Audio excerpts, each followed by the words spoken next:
I spent 3 days diving deep into every nook and cranny of Poppy Playtime's 3rd chapter. I explored every corner, revisited all the trailer scenes in search of Easter eggs, secrets, and hidden mysteries. Today, I'll share with you 5 of the most hidden and mysterious Easter eggs that few might guess, but which will totally flip your view of the game 101 Deg. Get comfy and prepare to be shocked by the facts that will drop your jaw. Number 1, the bug with Bunzo Bunny. Bunzo Bunny at this stage must be a twisted version of Bugs Bunny from Poppy Playtime. In the 2nd chapter, Bunzo was taken by Mommy Longlegs, who ties him with webbing to the ceiling in anger for letting her down. Now, in chapter 3, we see Bunzo escaping from catnap before coughing, stumbling, and pouncing on a big purple kitty.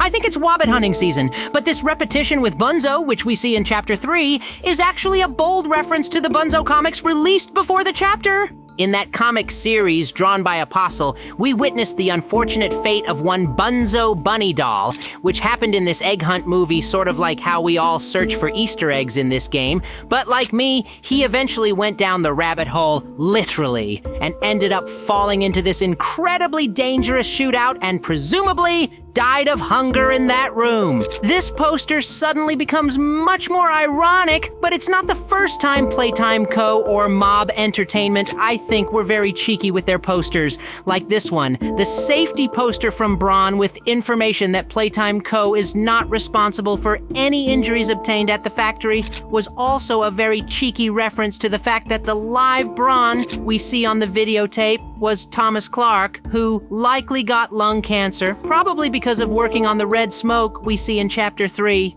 Almost every poster in the game has something like this, some kind of cheeky reference to something awful that happened at the factory. Number 2, the missing people. This is a cool little detail that's pretty hard to find, mainly because it appears in places where you're chased by Miss Delight. I still can't figure out if this is a game, although Miss Delight, by the way, a fun fact about her, if you look closely at the stick she used as a handle for the weapon she talks to, named Barb, you can see a name tag that says, "Hello, my name is Carmen," suggesting that this version of Mr. Light was originally named Con.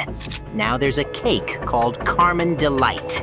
There could have been many dark corridors in the factory that no one ever walked into. One wrong turn or one malfunctioning door too many, and you might find yourself in isolation, not even knowing that living toy bandits are ready to eat you. This probably got even worse over time as the factory slowly fell apart, and there are serious hints that children like to wander into places they shouldn't. Perhaps one of the reasons why the company started using the red gas in the first place, which we see in the school, was a club they called the Dramatic Shadow Club, teaching kids how to scare each other. This is probably a hint as to why some of the bigger people like to try to scare us. We see that both Huggy and Catnap seem to enjoy toying with the player and the toy with us before they attacked something they probably learned here, and very childishly, let's be honest. Some posters tell us that the school was closed at some point, too likely due to a lack of staff, so we see most teachers were replaced with Miss Delight. The posters that were made after the school opened seemed much more robotized, and you can see that many posters stayed here from the 80s, showing that teachers Miss Delight didn't have the same human approach as they did before they went through the translation process. Finally, we can see the school schedule where 11 hours is marked as snack time. This is ironic since the Joy Hour started at 11, the same, and this was possibly snack time for the living toys. Number 3, food, glorious food. Chapter 3 answered one of our longest standing questions. What exactly did the toys eat all these years? Poppy tells us that the toys dragged down dead staff and ate them, presumably to where we were headed at the end of the chapter. This also gives us a great explanation of how Prototype managed to gain and maintain control over many toys. He promised them food, something he now does with the smiling creatures. If all toys except Prototype need to be well fed, then again, what did Poppy and Kissy eat all this time? I'm not entirely convinced Poppy is innocent, despite her claims, but what makes this even creepier If you collect all the notes in the school, you get a really disturbing backstory of the last remaining Miss Delight. She tells us that someone over time locked all the teachers in the school as hunger began to grow. Teachers again began to attack each other with Miss Delight. I'm going to call her a regular creature, highlighted first, who died in pure despair. Carmen took her homemade weapon, originally intended to protect her from the toys outside, and killed the other teachers. Here it's implied she ate the rest, so we can't see them anymore. But the weirdest part of this whole story is that although Carmen talked about being so desperately hungry she had to resort to eating her colleagues, vending machines full of food around the school were left untouched. It wasn't that she desperately craved food, she desperately craved flesh. Yes, I know. Leaf-flavored candies don't seem like something good, but it would have been better than nothing. Number 4, the VHS was a lie.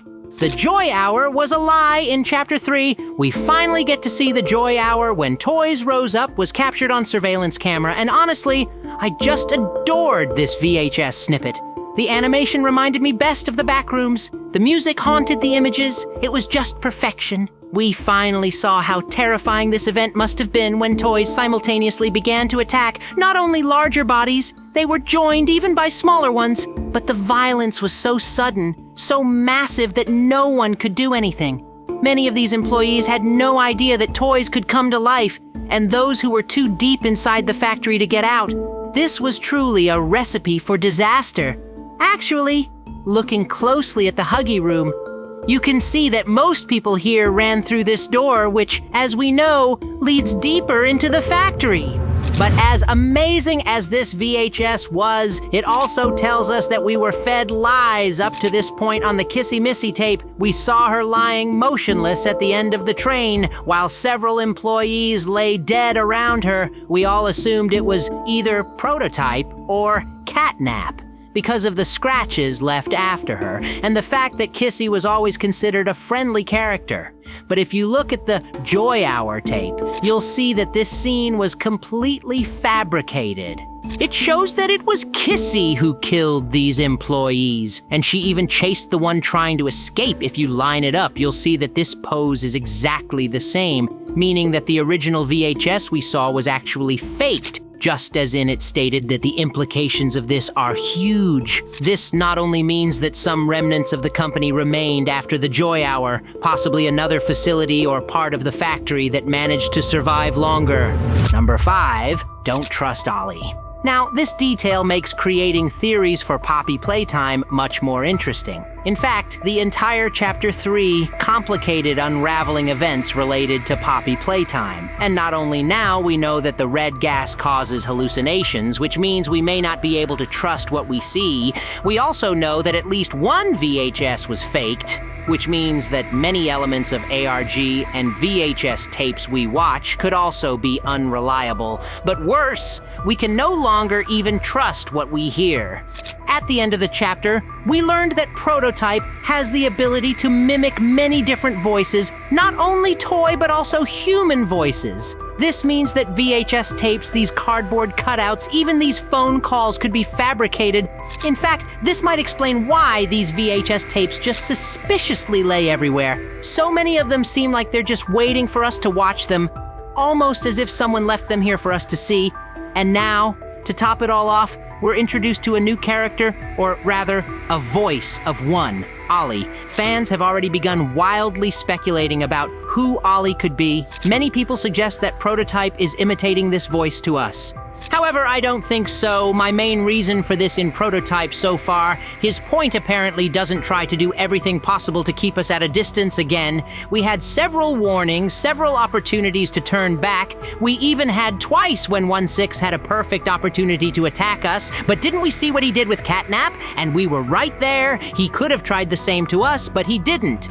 Prototype, who, as we now know, was pursued by Catnap as a god, tried everything to prevent us from turning on this machine and reopening this door. I repeat, Catnap had many opportunities to attack us. It was only after we turned on this machine. So if Prototype doesn't want us to progress through the factory, it makes no sense for him to use Ollie's voice to guide us to this very goal.